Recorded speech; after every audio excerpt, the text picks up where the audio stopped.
Amendment act पे आना चाहता हूं। ये तो आपका बहुत टाइम से तैयार था, चुनाव से एन पहले लेके आ गए। ये तो कभी भी आप पहले भी ले आते, क्या ये चुनाव से ऐसे पहले लाएं कि थोड़ा सा एक हिंदू मुस्लिम या मेजोरिटी माइनॉरिटी टाइप का हो जाए, वो अनसेटल हो जाए, आपका वोट पोलराइज हो जाए, पहले ले आते आप इसको? ऐसा है राहुल जी, आप मुझे लगता है लेजिस्लेटिव प्रोसीजर को ढंग से स्टडी ही नहीं करते हो। 2019 में कानून पारित हो गया है। बार बार मैंने कहा है कि पार्लियामेंट ने पारित किया कानून है, पत्थर पर लकीर है, ये होगा ही होगा। अब कहां सस्पेंस बचा है? 5 साल पहले कानून पारित हो गया था, अब सिर्फ रूल्स बनाए हैं। हमारी विल हमने 2019 के चुनाव के भारतीय जनता पार्टी के घोषणा पत्र में घोषित कर दी थी कि हम अगर बहुमत में आते हैं तो सिटीजनशिप अमेंडमेंट एक्ट लेकर आएंगे। आते ही सरकार ने अगस्त 2019 में ये बिल पारित कर दिया। राज्यसभा में भी पारित हुआ, लोकसभा में भी पारित हुआ। कहां कंफ्यूजन था? कंफ्यूजन ही नहीं था। टाइमिंग का क्वेश्चन डज नॉट अराइज। सवाल इतना है कि इस पर मर डालने के लिए टाइमिंग का क्वेश्चन खड़ा किया जा रहा है। सबको मालूम था कि आने वाला है, और मैंने कभी नहीं कहा कि इस मामले पर हम पीछे हटेंगे। मैंने हर बार कहा ये पत्थर पर लकीर है और ये होकर रहेगा। सर, संविधान में लिखा है कि देश का कानून किसी भी एक धर्म के खिलाफ कोई डिस्क्रिमिनेशन नहीं करेगा, भेदभाव नहीं करेगा। सवाल ये पूछा जा रहा है कि अगर क्रिश्चियंस आ सकते हैं, पारसी आ सकते हैं, एक सेकंड हिंदू आ सकते हैं, राहुल, सिख आ सकते हैं, ये आपका अपना सवाल है या विपक्ष के लोगों का? ये स्पष्ट करो। दोनों का। तो मुस्लिम पर्सनल लॉ क्या है? नहीं, मेरा सवाल का सुनिए। पहले मेरे सवाल का जवाब दो ना भैया। मुस्लिम पर्सनल लॉ क्या है? आप नहीं समर्थन करते हो? मैं तो यूसीसी का समर्थक हूं, एकदम यूसीसी होना चाहिए। तो ओवैसी को भी पूछो। धर्म के आधार पर कानून नहीं होना चाहिए, वो कहने वाले मुस्लिम पर्सनल लॉ का समर्थन करते हैं। क्या समझ रखा है सबको? किसी में सोच नहीं है क्या? मैं बताता हूं क्यों इसमें 5 ही धर्मों को लिया गया है। एक कटु वास्तविकता है, होना नहीं चाहिए था। हमारी पार्टी तो उस वक्त थी ही नहीं। अगर होती निर्णायक स्थिति में तो हम कभी इस देश का बंटवारा नहीं करते। इस देश का बंटवारा नहीं होना चाहिए। परंतु दुर्भाग्य की बात है कि इस देश का बंटवारा हुआ, धर्म के आधार पर हुआ। और जब बंटवारा की घोषणा की गई, हजारों दोनों ओर से लोग वहां से यहां से वहां गए। ट्रेन की ट्रेनें कटी हुई आई, महिलाओं के साथ अत्याचार हुए, छोटी छोटी बच्चियों के साथ अत्याचार हुए। उस वक्त हमारे सारे नेता देश के, महात्मा गांधी, जवाहरलाल नेहरू, राजेंद्र प्रसाद, सरदार पटेल, मौलाना आजाद, सब ने कहा कि भाई जहां है वहां रह जाइए।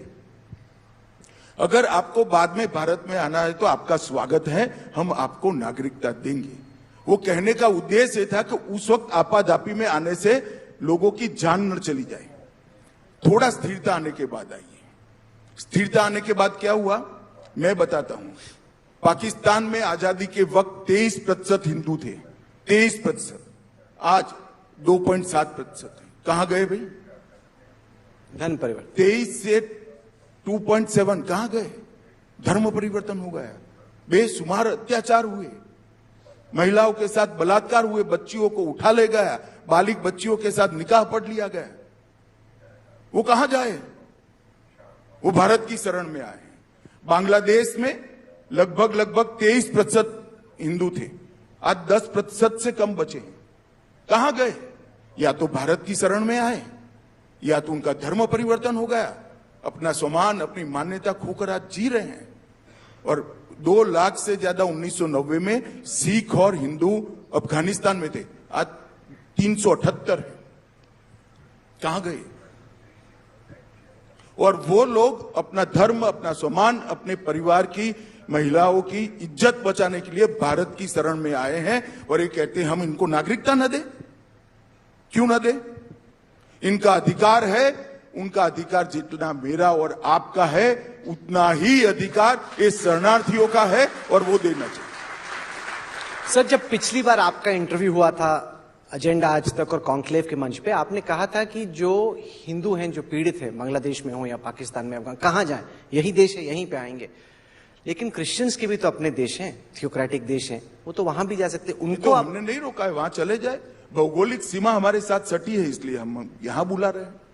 एक और आप कहते हो एक धर्म क्यों छूट गया, अब पूछते हो कि एक धर्म क्यों जोड़ा। आपको छूटने से तकलीफ है या जोड़ने से तकलीफ है? मेरे को प्रिंसिपल का सवाल है कि सेम प्रिंसिपल का सवाल नहीं है।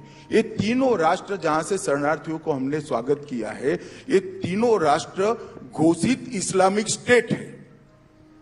इनके कॉन्स्टिट्यूशन में लिखा है कि we are Islamic state. Islamic state में मुस्लिम पर धार्मिक प्रताड़ना हो सकती है क्या?